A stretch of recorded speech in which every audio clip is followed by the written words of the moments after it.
ഞാൻ ഡിഗ്രിക്ക് BCA ആണ് പഠിച്ചിട്ടുണ്ടായിരുന്നത്. എന്നിട്ടും IT ഫീൽഡ് എന്നെക്കൊണ്ട് സാധിക്കില്ല എന്ന് പറഞ്ഞിട്ട് ഞാനൊരു BPOയിലാണ് 3 വർഷത്തോളം വർക്ക് ചെയ്തിട്ടുണ്ടായിരുന്നത്.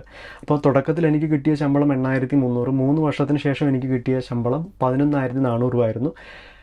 അങ്ങനെ ഫ്രസ്ട്രേറ്റഡ് ആയി ഞാൻ ആ ജോലി രാജിവെച്ചു. കാരണം അവിടെ ഡേ ആൻഡ് നൈറ്റ് ഷിഫ്റ്റ് ആയിരുന്നു. പിന്നെ സാലറി ഗ്രോത്ത് ഇല്ല. പിന്നെ നമ്മുടെ മുന്നോട്ട് നോക്കുമ്പോഴും നമുക്ക് വലിയ ഗ്രോത്ത് ഇല്ല എന്നുള്ള ഇതിൻ്റെ അടിസ്ഥാനത്തിൽ ഞാനൊരു ഏർലി സ്റ്റേജിൽ തന്നെ ഒരു 3 വർഷം കഴിഞ്ഞപ്പോൾ തന്നെ ഞാൻ ആ ജോലി രാജിവെക്കുകയും തിരിച്ച് നാട്ടിൽ വന്ന് തെക്ക് വടക്ക് നടക്കുന്ന സമയത്താണ് ഏതോ ഒരു ആവശ്യത്തിന് വേണ്ടിയിട്ട് എൻ്റെ ഡിഗ്രി സർട്ടിഫിക്കറ്റ് ഞാൻ നോക്കിയപ്പോൾ അതിനകത്ത് വെബ് ഡിസൈൻ എന്ന് പറയുന്ന സബ്ജക്റ്റിന് എനിക്ക് മറ്റ് സബ്ജക്റ്റിനേക്കാളും കൂടുതൽ മാർക്സ് കിട്ടിയതായിട്ട് ഞാൻ കണ്ടു.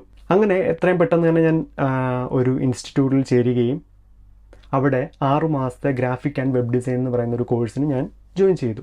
അപ്പോൾ അവിടെ 36,000 രൂപയായിരുന്നു ഏകദേശം 10-11 വർഷങ്ങൾക്ക് മുമ്പുണ്ടായിരുന്ന ഫീസ് എന്ന് പറയുന്നത്. ഡെയിലി ക്ലാസ് ഉണ്ട്, ഗ്രാഫിക് ഡിസൈൻ